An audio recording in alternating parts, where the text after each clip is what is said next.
Mesdames et messieurs, bonsoir. Merci de nous rejoindre pour ce nouveau numéro de Code 24, le magazine francophone de la rédaction Futur TV, en partenariat avec France 24. Code 24, votre code d'accès à la planète info. Passons tout de suite au sommaire de cette édition. Nous nous intéressons d'abord au sort des orphelins de l'immigration clandestine, ces mineurs nés aux États-Unis et donc citoyens américains, mais dont les parents sont en situation irrégulière et ont été expulsés du pays. Près de 12 ans après les attentats de Madrid qui ont fait près de 200 morts, le modèle espagnol d'assistance aux victimes du terrorisme est devenu un exemple en Europe. Direction ensuite le sud de l'Italie. Cette région est en première ligne de l'afflux de migrants qui tentent de rejoindre l'Europe par les voies clandestines. Depuis début 2015, ils sont plus de 140 000 à avoir posé pied sur la Grande Botte. Détour par Paris où plus de 150 artistes, designers et artisans investissent le musée des arts décoratifs pour une importante exposition consacrée à l'art coréen. Les enfants, premières victimes de 4 ans de guerre en Syrie.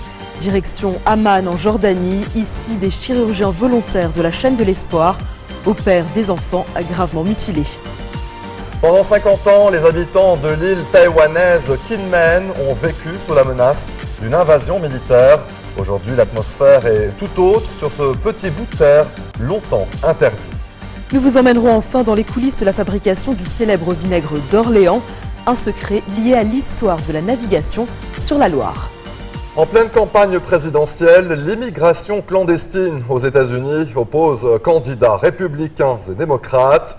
Donald Trump rêve de construire un mur à la frontière mexicaine et expulser tous les sans-papiers. Hillary Clinton souhaite, elle, voir naître une réforme migratoire pour en légaliser plusieurs millions. Car pour certaines familles qui vivent de manière clandestine dans le pays, la situation est complexe. Le gouvernement américain les qualifie de statut mixte. Les parents sont illégaux, mais leurs enfants, nés aux États-Unis, sont eux considérés comme citoyens américains. Chaque année, 100 000 de ces enfants perdent un parent à cause d'une expulsion. Quelques milliers perdent même les deux. Et pour éviter donc d'être placés en famille d'accueil, ces orphelins de l'immigration doivent trouver un tuteur légal. Une femme, Nora Sandigo, est portée volontaire pour 850 d'entre eux, car elle a aussi connu l'exil. Née au Nicaragua, sa famille est décimée durant la Révolution. Arrivée seule aux États-Unis, elle a depuis réussi professionnellement grâce à la création de petites entreprises. Aujourd'hui, elle consacre l'essentiel de son temps et de son argent à son association d'aide aux enfants clandestins. Martha Pessina, Sophie Prisconi. Donne-moi un bisou. Oh, mais c'est un gros câlin, ça. Elle est sans doute la mère de famille la plus occupée des États-Unis.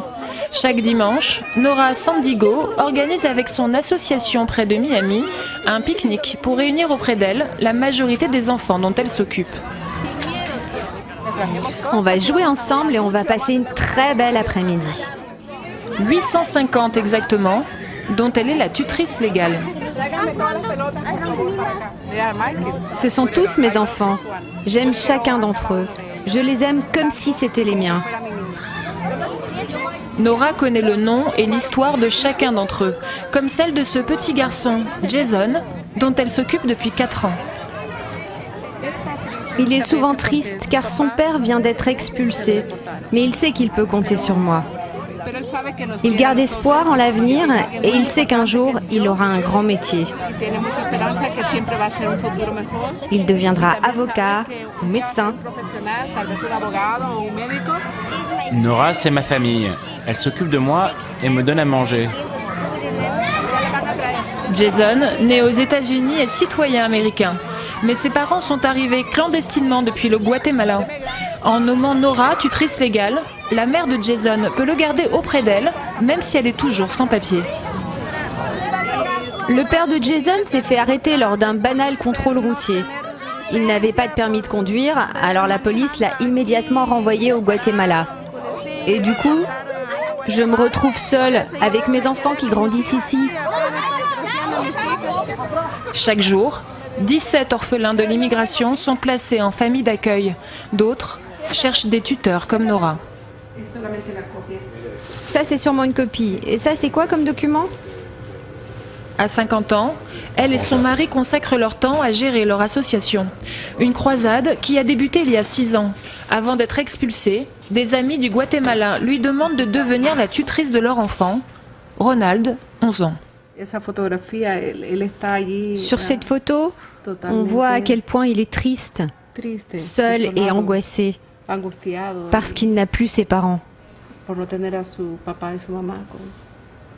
S'il n'avait pas pris le temps de remplir un document pour que je devienne tutrice, que lui serait-il arrivé? Alors que là, il est venu vivre avec nous.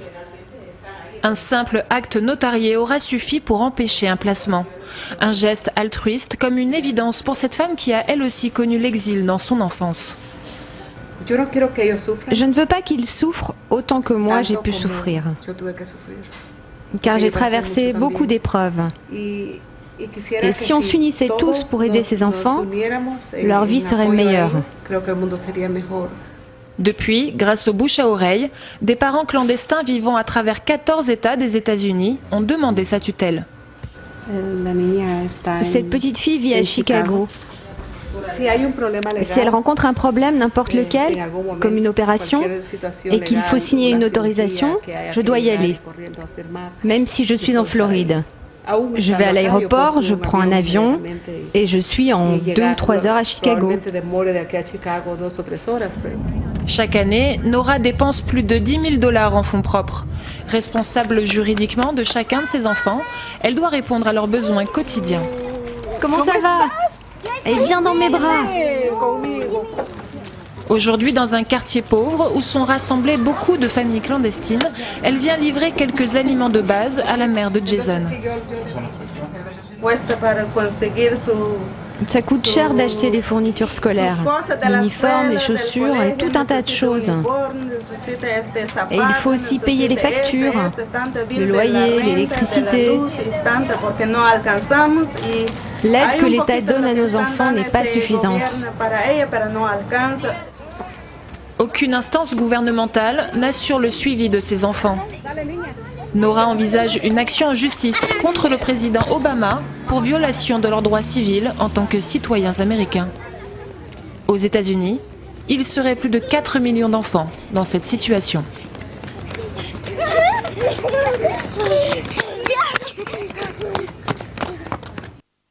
Restez des nôtres, on se retrouve après cette très courte pause. A tout de suite.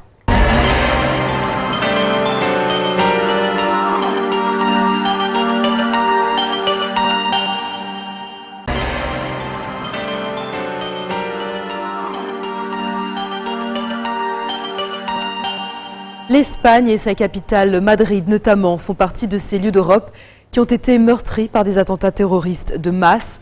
On se souvient tous du 11 mars 2004, l'une des dates les plus sanglantes de l'histoire récente du royaume. Des bombes posées par des islamistes marocains dans plusieurs gares de Madrid font 191 morts et plus de 1400 blessés. Près de 12 ans plus tard, personne là-bas n'a oublié cette tragédie, mais la société espagnole a su panser ses plaies. Et le modèle espagnol d'assistance aux victimes d'attentats est devenu un exemple en Europe. Regardez cet éclairage signé Valérie Labonne. Madrid, 11 mars 2004. 10 bombes explosent à bord de 3 trains de banlieue. 191 personnes trouvent la mort, 1400 sont blessés. C'est l'attentat le plus meurtrier qu'ait connu l'Europe depuis Lockerbie. Ce jour-là, Isabel Casanova a perdu son fils de 22 ans. C'est comme si on m'avait planté un couteau dans le cœur. On m'a dit, Isabelle, ils l'ont tué. Il est mort. Alors tout s'est écroulé. La seule chose que j'ai dit, c'est, quand vont-ils me rendre le corps? Traumatisée, Isabelle n'a pu remonter à bord d'un train qu'au bout de 2 ans. Pour se reconstruire, elle a bénéficié d'une prise en charge unique au monde à l'époque. 15-20 jours après, le ministère de l'Intérieur nous a versé de l'argent, 3 000 €, pour que l'on puisse se payer un psychologue. Au lendemain du 11 mars, le ministère de l'Intérieur met en place le premier protocole d'accompagnement des victimes du terrorisme. Chacune d'entre elles dispose d'un assistant social dédié pour une prise en charge sur mesure. Lorsque nous débutons ce processus d'accompagnement social, on va d'abord voir tous les revenus dont la personne dispose et quels pourront être ses futurs besoins après ce terrible choc dans sa vie. Le protocole concerne toutes les victimes d'attentats ainsi que leurs familles. À celle du 11 mars sont venues s'ajouter les victimes de l'ETA. À ce jour, plus de 6000 d'entre elles ont été prises en charge et 900 millions d'euros ont été débloqués. On accompagne les victimes lors de leur procès. On leur offre une assistance psychologique spécifique. On travaille aussi pour leur insertion professionnelle parce qu'on considère que les séquelles qu'une famille peut subir lors d'un attentat doivent entraîner une prise en charge particulière. En Espagne, la prise en charge des victimes n'est pas seulement l'œuvre de l'État. La société civile tout entière s'est mobilisée.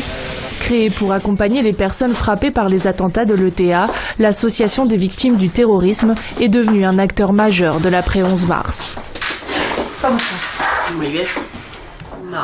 Narcissa est membre de l'association depuis 1991. Policier, son mari a été blessé dans un attentat commis par l'organisation séparatiste basque. À l'époque, en 91, il n'y avait pas vraiment d'aide. Mais à partir du 11 mars, cette association a beaucoup évolué, surtout sur le plan de l'accompagnement psychologique, et cela nous a beaucoup aidés. Au bout de 16 séances, la plupart des victimes peuvent reprendre leur vie quotidienne. En cas de rechute, une permanence téléphonique est à leur disposition. Les attentats de Paris ont réveillé les traumatismes de nombreux membres de l'association. Ils nous disent que cela leur fait revivre l'attentat. Ils ont peur. Leurs symptômes se réactivent. Ils sont hyper vigilants. Ils ont très peur, ils n'arrivent pas à dormir et ont des flashbacks. Sur le plan de la sécurité, aussi l'Espagne a tiré des leçons du 11 mars. La surveillance de tous les sites à risque est renforcée. La vidéosurveillance fait son apparition dans les gares et les métros. Le gouvernement décide aussi d'agir dans les prisons. 141 détenus djihadistes sont répartis et isolés dans 31 centres différents. Nous surveillons leurs mouvements, leur communication, leur attitude, leurs activités à l'intérieur des prisons pour limiter les contacts, ainsi que leurs tentatives de recrutement de nouveaux adeptes parmi les autres détenus. 11 ans après les attentats de Madrid, l'Espagne reste une cible privilégiée. Les policiers espagnols ont interpellé plus de 600 personnes liées à des cellules de recrutement d'Al-Qaïda et du groupe État islamique. Abdelhamid Abaoud, le cerveau présumé des attentats de Paris, aurait d'ailleurs tenté d'enrôler plusieurs femmes espagnoles afin de les envoyer en Syrie.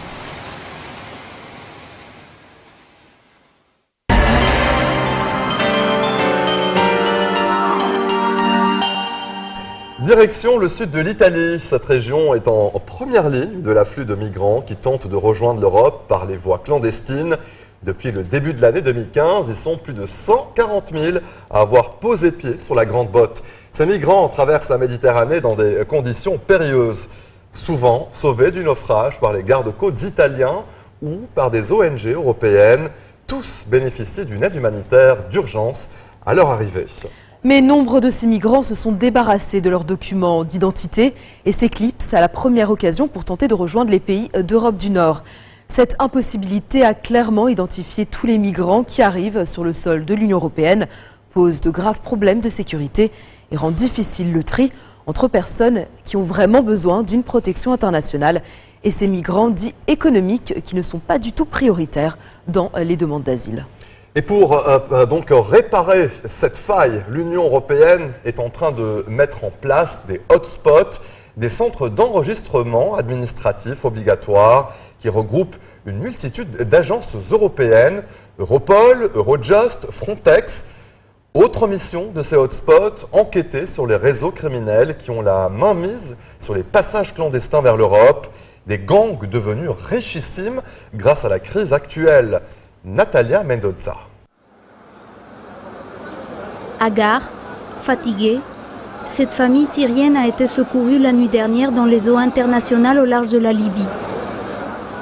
Nous sommes dans le port de Pozzallo, dans l'extrême sud de la Sicile, un des principaux points d'entrée des candidats à l'exil en Italie.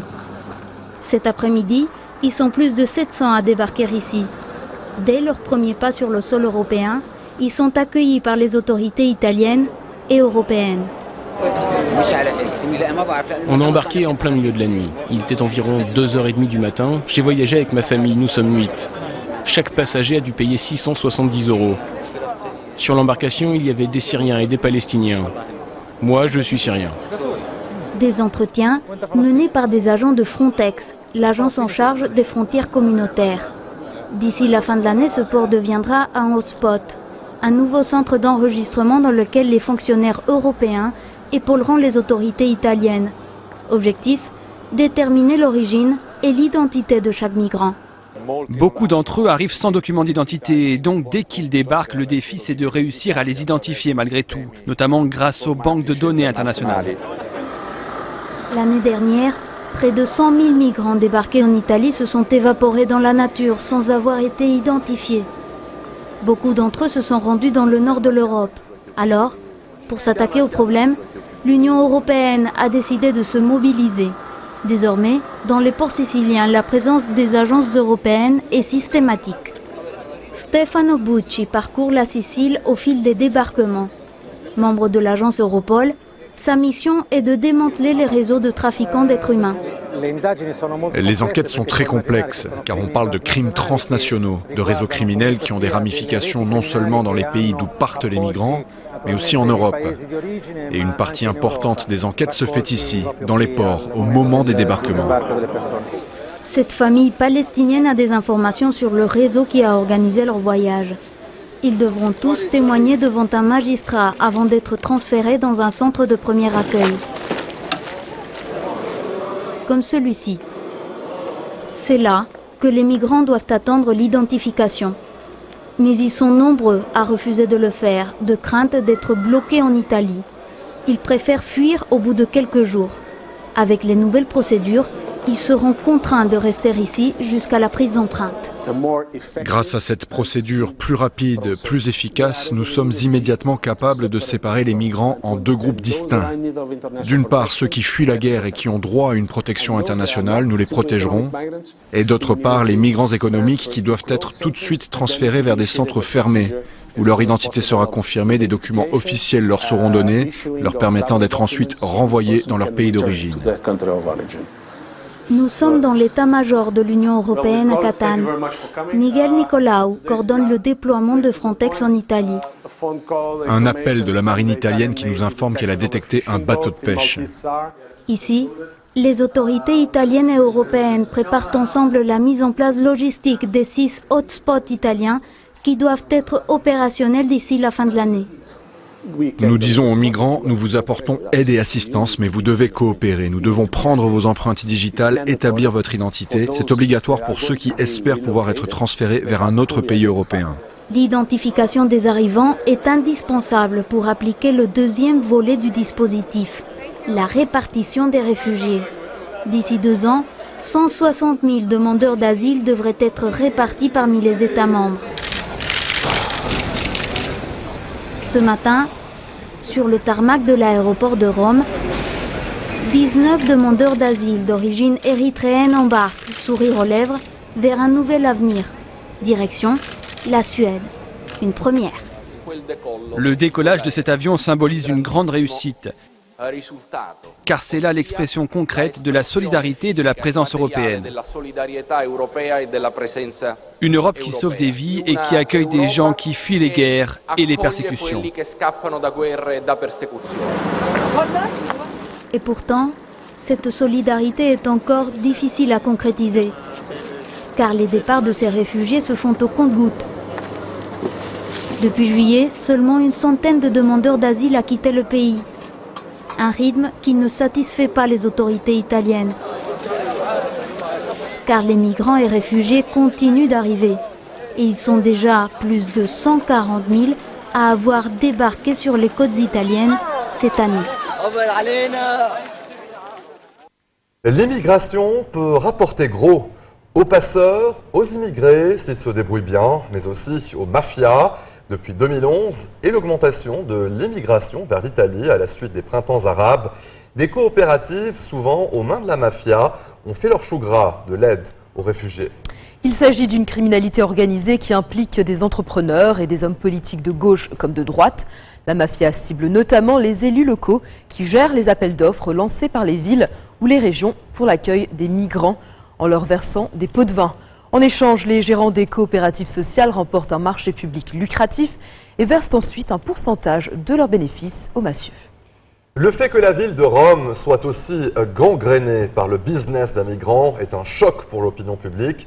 Le maxi-procès de l'affaire Mafia Capitale s'est ouvert le mois dernier dans la capitale italienne.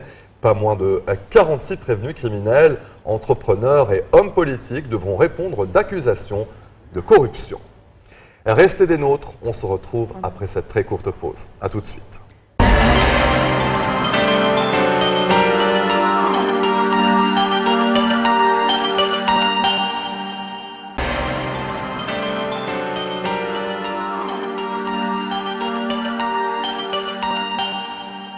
La Corée du Sud entre dans une nouvelle ère et joue avec ses codes ancestraux pour délivrer une vision moderne de la mode, du graphisme et du design. Dans le cadre de l'année France-Corée, le musée des arts décoratifs propose l'exposition Korea Now jusqu'au 3 janvier 2016. Plus de 150 artistes, designers et artisans investissent tous les espaces du musée pour une importante exposition consacrée à l'art coréen. Du costume traditionnel, le hanbok, aux créations généreuses des nouveaux maîtres de la mode coréenne, des savoir-faire ancestraux aux chefs-d'œuvre contemporains, Korea Now prouve que Séoul s'affirme en tant que nouvelle capitale de la création. Pour célébrer l'année France-Corée, le musée des arts décoratifs à Paris organise l'exposition Korea Now. La Corée du Sud entre dans une nouvelle ère. Elle joue aujourd'hui avec ses codes ancestraux pour délivrer une vision moderne de la mode, du graphisme, du design. Tel ce bureau fait de bois et de pierre dans la plus pure tradition taoïste d'osmose avec la nature. Ces 5 jarres, aux 5 couleurs de l'artiste Chang Hae-cho, reprennent le meilleur du savoir-faire coréen, l'art de la laque. Il applique sur ce textile en chanvre une première couche de laque qu'il va poncer. Il va répéter cette opération une trentaine de fois et donc ça donne ces coupes aux formes très mouvementées. Donc on a vraiment un artiste en fait qui se réapproprie comme ça une technique ancestrale qui est celle de la laque mais qui la revisite vraiment avec des formes tout à fait contemporaines et nouvelles. Dans la même lignée, le designer Lee Kwang-ho propose dans sa série Obsession une réinterprétation du tissage, mais à partir de matériaux de récupération, tuyaux d'arrosage ou câbles électriques. Je l'avais rencontré à Séoul dans son atelier, il me disait que sa mère, il voyait toujours sa mère broder en fait, et comme ça, c'était quelque chose aussi d'inconscient qui était ressorti, et il y avait cette série Obsession. Et les fils électriques, un peu comme ceux que l'on rencontre dans toutes les rues de Séoul, puisque c'est un imbroglio de fils dans toute la ville. Comme au Japon, voilà, où les fils sont apparents, hein, mais ça c'est dû au tremblement de terre, c'est vrai que ça m'a fait également penser à ça, effectivement. Installée à Paris depuis 23 ans, l'artiste plasticienne Lee Seul-gi reprend avec un artisan coréen la technique traditionnelle de la courte pointe matelassée. Les motifs sont inspirés par des proverbes coréens, comme celui-ci, même devant un beau paysage, si vous avez le ventre creux, vous n'y voyez rien.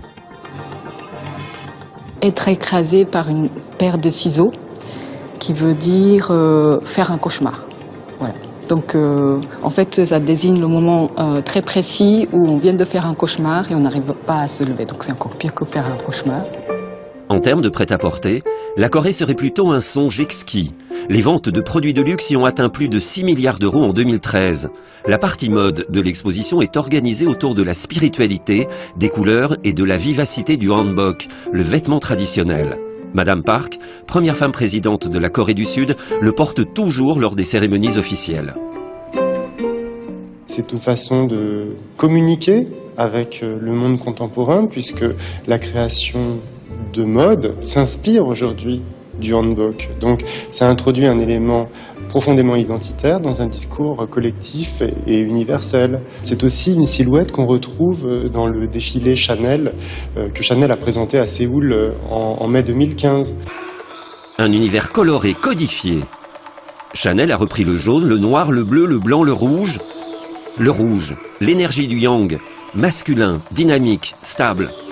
Mais c'est aussi la couleur de la virginité, de la passion, de la spiritualité qui inspire depuis les années 90 le créateur de mode Lee Sang-bong. Il s'est inspiré, lors d'une collection précédente, du costume de chaman pour composer ces différentes tenues féminines chargées de grelots, de franges que l'on trouve effectivement dans le costume des chamans, qui peuvent être des hommes ou des femmes. Les Coréens ont une culture du maintien, de la formalité dans les rapports humains. Les défilés de cour étaient des événements majeurs jusqu'au 19e siècle. À la différence des princes occidentaux, qui sont habillés près du corps, suivant les formes des armures articulées, les autorités coréennes sont vêtues avec générosité.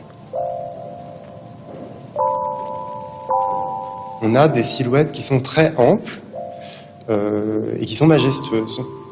Et ça se retrouve dans la création contemporaine, cette utilisation de l'étoffe avec beaucoup de liberté, en grande largeur, vraiment jusqu'aux lisières, avec des découpes qui sont très amples, avec des dépassements, vraiment une forme un peu XXXL qui définit une forme d'élégance. Les designers n'hésitent pas à suivre des formations académiques à Londres, Milan ou Paris avant de revenir s'installer à Séoul. Junji a lancé ses collections de mode masculine en 2007. Il reprend les codes traditionnels occidentaux, mais il en amplifie les formes. Et toujours dans le respect des codes couleurs, le blanc, symbole de la sainteté, est travaillé par tous les créateurs coréens. Jin Tae-ok, par exemple, cette femme qui a toujours été inspirée par une chemise de son frère séchant au soleil. Moi, je trouve que cette image est très très belle parce que ça renseigne sur son image du corps. C'est un corps qui est là, mais qui est peut-être pas là, qui est un peu transparent. Et c'est très délicat. Et donc, l'un des ressorts de la création de mode, c'est le renouvellement de l'image que nous avons du corps et de la séduction.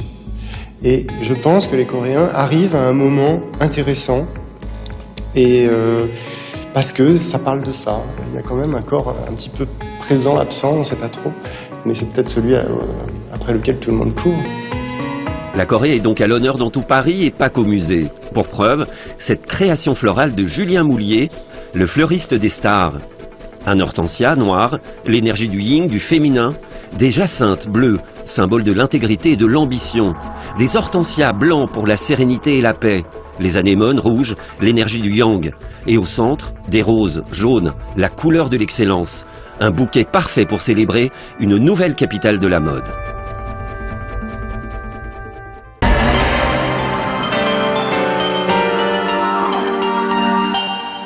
4 millions de Syriens ont quitté leur pays depuis le début du conflit. Certains fuient vers l'Europe, d'autres sont au Liban, en Turquie et en Jordanie notamment, dans le gigantesque camp de réfugiés Zaatari qui accueille chaque jour des dizaines de familles. Ouvert depuis juillet 2012, il accueille aujourd'hui plus de 79 000 réfugiés syriens. La plupart d'entre eux viennent du sud de la Syrie, en particulier de la région de Deraa, d'où la révolte contre le régime de Bachar el-Assad a éclaté en mars 2011.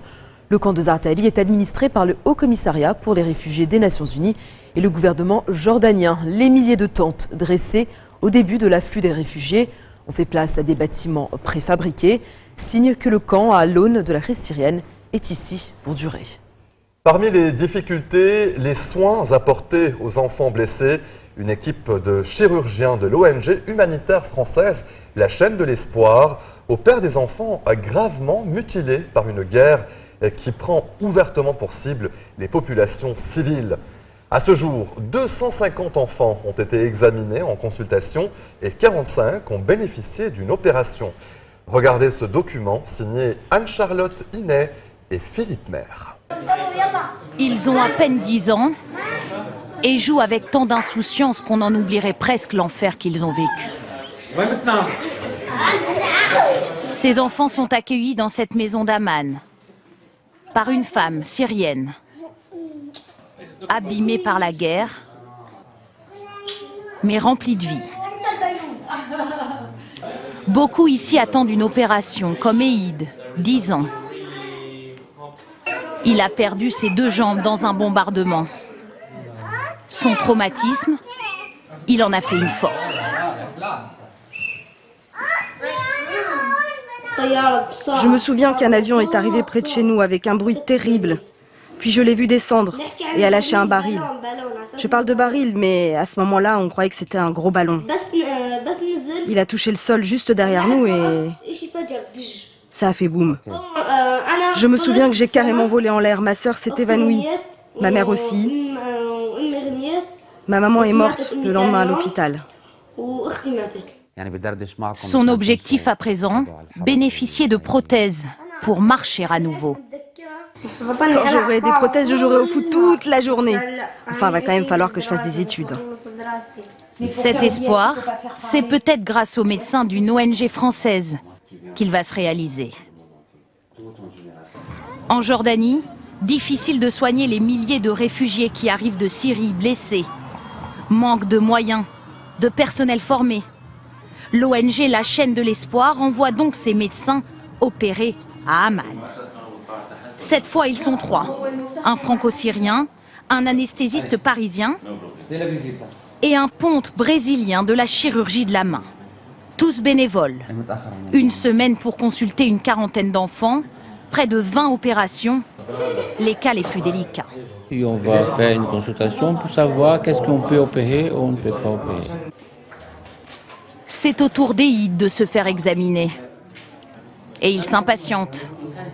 Amputé dans l'urgence en Syrie, il a besoin d'une nouvelle opération pour modifier l'aspect de l'une de ses jambes.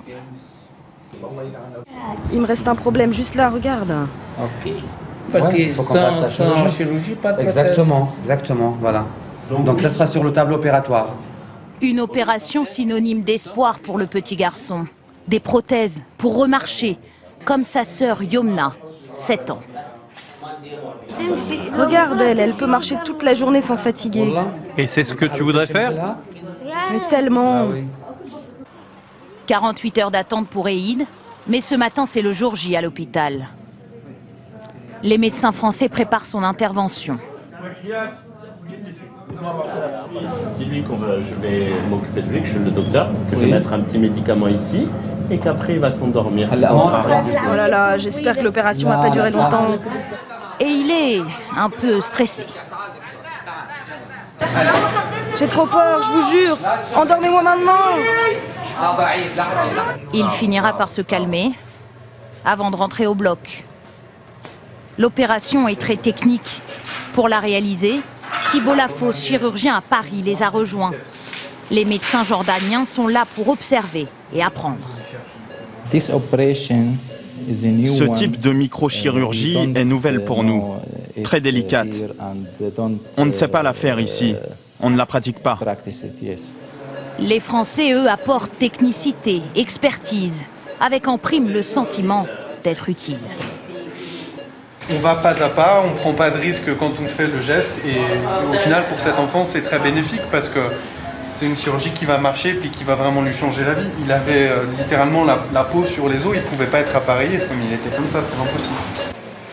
3 heures plus tard, l'opération est terminée. Pour la partie chirurgie, tout s'est bien passé. On a pu faire la greffe de peau sans problème. Votre fils va bien. Son père à ses côtés, et il se réveille doucement. Eh ben, tu peux remercier les docteurs français. Hein. D'ici 1 mois, il pourra porter des prothèses et marcher à nouveau. 2 jours après sa sortie de l'hôpital, nous avons reçu cette vidéo. Eid au centre de l'image, entouré de ses amis. Sourire espiègle comme d'habitude. Plus tard, nous a-t-il dit, il veut être ingénieur dans l'aviation. Il a désormais une chance d'y arriver. Dans la ville de Mafraq, à quelques kilomètres du camp de Zaatari, les Syriens peuvent aussi compter sur la solidarité du gouvernement jordanien et les subventions de l'ONU. Les hôpitaux, par exemple, sont gratuits. Près de 3000 enfants syriens sont nés l'année dernière à l'hôpital pour femmes et enfants de Mafraq. Et près de la moitié des patients sont des réfugiés. Face à l'afflux des familles, le gouvernement a par ailleurs ouvert les portes de ses écoles à des milliers d'enfants syriens. Mais la présence massive des Syriens à Mafraq est sujet de mécontentement pour la population locale, déjà affectée par le chômage et la pauvreté avant même l'arrivée des réfugiés. Certains se plaignent de leur forte présence dans les écoles, dans les hôpitaux et surtout sur le marché du travail. Vous regardez Code 24, on se retrouve juste après la pause. À tout de suite.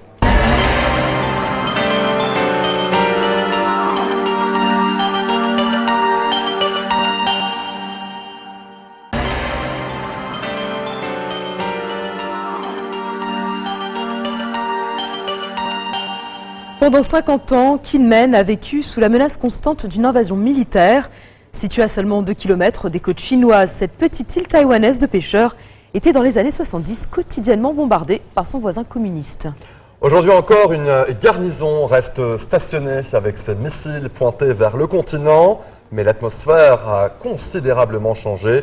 Et si les soldats surveillent toujours l'arrivée de bateaux en provenance du continent, ce sont surtout des touristes qui en descendent. Car depuis 2 ans, ce petit bout de Taïwan fait face à une autre invasion, celle de touristes chinois, autorisés à se rendre à Kinmen sans visa. Chaque week-end, des centaines de curieux viennent découvrir cette autre Chine longtemps interdite, développant un secteur hôtelier en plein boom, mais divisant les habitants. Reportage de Clémence Dibou et Agnès Wang. De la ville de Xiamen au sud-est de la Chine, à l'île taïwanaise de Kinmen, il y a moins de 2 km et seulement 30 minutes de ferry, le temps de faire une photo souvenir. Longtemps interdite, l'île s'est récemment ouverte aux touristes chinois. Plus besoin de visa pour un séjour de moins de 48 heures, alors beaucoup en profitent pour y passer le week-end. Je voulais voir à quoi ça ressemble. On dit que l'architecture y est très préservée. Je voudrais voir ça car dans ma ville il n'y a plus rien d'ancien, tout a été rasé.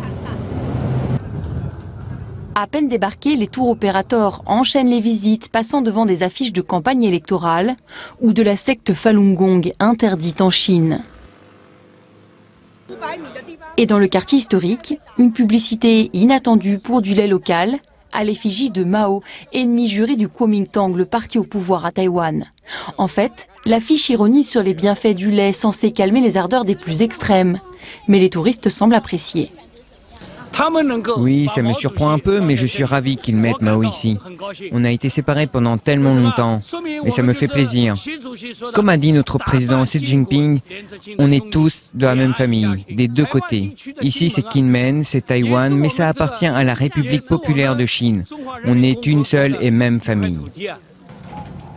Officiellement, Pékin considère Taïwan comme une partie intégrante de son territoire. Mais au milieu d'un ancien abri militaire, les touristes taïwanais n'ont pas franchement le même point de vue. J'ai emprunté une veste militaire à une amie pour visiter le tunnel. Je ne sais pas à quoi pensent les touristes chinois quand ils visitent ce lieu. Peut-être, waouh, c'est un endroit qu'on ne pourra plus jamais attaquer.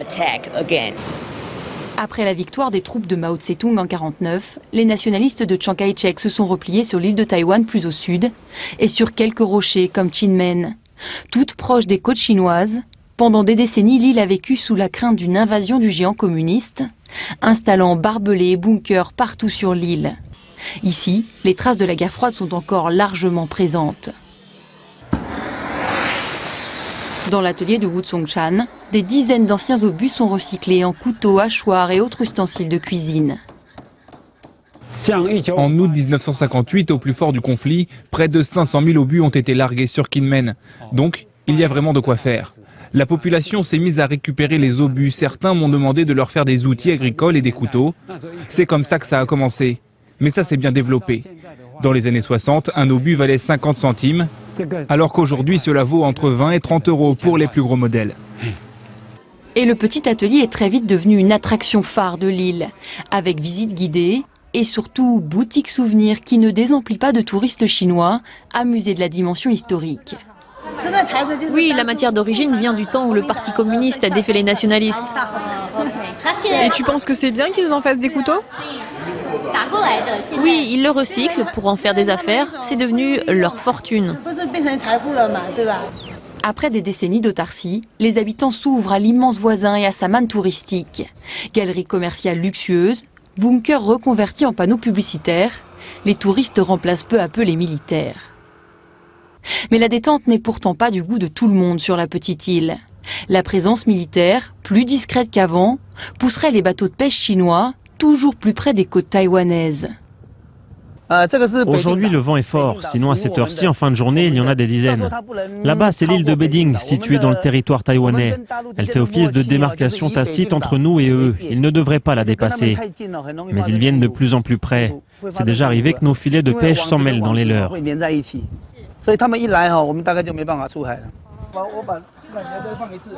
2 jours auparavant, un bateau chinois a été capturé par les autorités portuaires. Guo Ming tient à nous le montrer.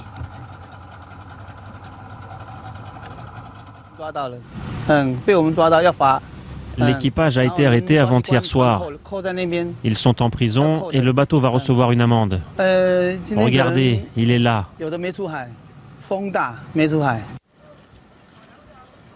Des pêcheurs qui se sentent bien souvent impuissants face à une flotte chinoise bien plus importante. Dans les bureaux du port, c'est l'inquiétude qui s'installe. On est censé leur donner des amendes, mais nos gardes-côtes ne sont pas assez nombreux pour tous les contrôler. Si Taïwan et Pékin se rapprochent, c'est une bonne chose. Mais il va falloir qu'ils traitent de ce problème, parce que les pêcheurs sont excédés. Ils pourraient en venir aux mains si on ne fait rien. Kinmen a accueilli l'an dernier près de 220 000 touristes, soit le double de sa population. Les relations avec Pékin devraient être au cœur des élections présidentielles et législatives à Taïwan en janvier prochain.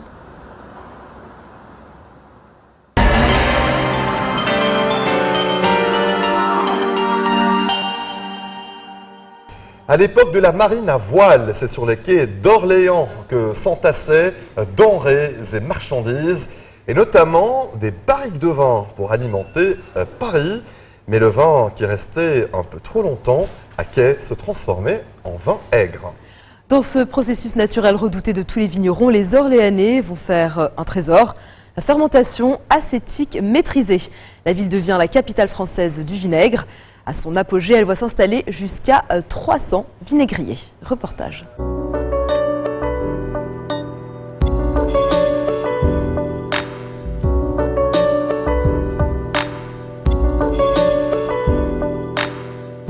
L'histoire de ce vin qui tourne aigre, c'était la boisson des Romains. C'est la dernière boisson qu'on sert au Christ au bout d'une lance avec une éponge trempée dans du vinaigre. Donc le vinaigre a toujours existé et là il va se développer, il va prendre un essor considérable et il va y avoir jusqu'à 300 vinaigriers à Orléans. Au Moyen-Âge, donc, les artisans vinaigriers ont développé en fait cette méthode artisanale et cette corporation des maîtres vinaigriers et moutardiers d'Orléans a été reconnue par lettre patente en 1580 et qui a authentifié le métier de vinaigrier et moutardier à Orléans. Le secret de fabrication du vinaigre d'Orléans est lié à l'histoire de la navigation sur la Loire. À l'époque de la marine à voile, le tracé de la Seine ne permettait pas de rallier Paris au vent portant. C'est ainsi qu'Orléans va devenir le plus important port fluvial pour alimenter la capitale. Avant qu'on invente la roue, la charrette, on utilise le tapis roulant permanent. Le tapis roulant permanent, c'est les rivières. Et donc la chance qu'on a sur la Loire, c'est que les vents dominants, ils viennent de la mer. C'est les vents à marre. Et donc ils vont souffler dans ce sens-là et ça va permettre de remonter la Loire en hissant les voiles sur les bateaux. Et Orléans va être le point le plus près de Paris pour tous les produits de toute la planète. Sur les quais d'Orléans s'entassent alors denrées et marchandises, et notamment des barriques de vin. À l'époque, le vignoble d'Orléans s'étend de Chécy, une dizaine de kilomètres en amont, jusqu'à Main-sur-Loire, une quinzaine de kilomètres en aval, et c'est 1500 hectares de vignes qui sont ici et qui vont alimenter la cour des rois de France. On va ensuite faire transiter du vin qui va venir d'autres régions, du vin de Bourgogne, du vin de Chinon, etc. Et il est arrivé que le vin qui restait un petit peu sur les bateaux était un peu piqué. Il était devenu aigre. Le principe de fermentation du vinaigre intrigue et Orléans va même devenir un laboratoire. Louis Pasteur va venir étudier à Orléans avec des vinaigriers le process de transformation du vin en vin aigre. Et là, il va démontrer que le processus est lié au contact du liquide, du vin, avec l'oxygène. Et il va démontrer qu'on peut multiplier par 5 ou 10 la production du vinaigre. Et à Orléans, on va avoir jusqu'à 300 vinaigriers à travers la ville. Bertrand descend d'une des plus importantes familles de vinaigriers. À terre, il se plonge dans les archives familiales qui remontent à la création de l'entreprise avant la Révolution française. Ancien contrat d'apprentissage, janvier 1745, de vinaigrier moutardier, syndicat des fabricants de vinaigre de France. Le vinaigre est vite reconnu pour ses qualités de conservation. Ce vin aigre va remplacer quelque chose qui permettait la conservation des aliments et qui était le sel. Avec tout le trafic de sel qu'il y avait sur la Loire, trafic énorme, avec la taxe énorme de la gamelle, avec les contrebandes, le faux sel, etc. Quelque chose de très cher, et le vinaigre arrive et on va s'apercevoir qu'il permet de conserver les aliments et que c'est beaucoup moins cher. 3 siècles plus tard, il ne reste qu'une seule vinaigrerie dans les faubourgs d'Orléans. La maison Martin Pourret, qui perpétue l'élaboration du vinaigre à l'ancienne. Aujourd'hui, on est les derniers représentants de cette méthode de fabrication, et donc on fait un saut de quelques centaines d'années en arrière et on imagine les gestes que faisaient les artisans vinaigriers de l'époque, puisque c'est toujours cette même façon de faire que l'on a conservée. Dans la maison Martin Pourret, pas d'ajout d'accélérateur d'oxydation. La fermentation se fait naturellement. On dit que c'est la mer de vinaigre, mais en fait non, là c'est vraiment que le voile bactérien qui va donc transformer l'alcool du vin en acidité. Et donc cette opération met 3 semaines pour se réaliser naturellement. Et contrairement aux idées reçues, une piquette ne fera jamais un bon vinaigre. Pour faire un bon vinaigre, il faut avoir une bonne sélection de matières premières de nos vins. Donc ça c'est important, c'est la première étape, c'est des bons vins d'origine. Et ensuite, on fait un petit peu le même métier qu'un vigneron qui lui fait sa fermentation alcoolique du vin. Et nous, on va partir de ce vin et on va faire une fermentation acétique pour en faire un vinaigre. Et l'idée, c'est toujours d'optimiser la matière première avec laquelle on travaille tout en conservant donc ces qualités du vin d'origine. Et certaines cuvées peuvent atteindre 9 ans d'âge. Le vinaigre va se reposer ici dans ces caves pendant 1 an minimum. Et donc voilà, le vin il va pouvoir retrouver tout son équilibre et les qualités organoleptiques des vins d'origine. Le vinaigre est aussi connu depuis l'Antiquité pour ses multiples vertus. Le vinaigre était aussi utilisé par les apothicaires dans les préparations médicinales. Et puis, bien sûr, pour les recettes de grand-mère, pour le linge, la toilette. Oui, c'est des choses qui ont existé. Quand je vois cet ouvrage-là, voilà, avec tous les conseils de l'utilité du vinaigre dans tous les domaines de la vie, voilà, jusqu'à ça rend la peau douce et ça rend la peau très très douce. Et pour les érythèmes fessiers des bébés, mettez aussi du vinaigre sur la peau, les fesses des bébés. Voilà, mais en plus c'est vrai, en plus ça fonctionne.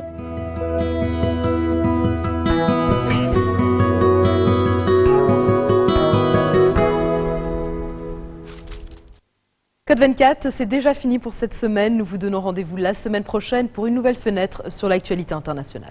Vous pouvez dès à présent revoir cette émission sur notre site internet. N'hésitez pas à nous envoyer vos commentaires à l'adresse qui s'affiche au bas de votre écran. Excellente suite de programmes sur notre antenne et très bonne soirée. Bonne soirée.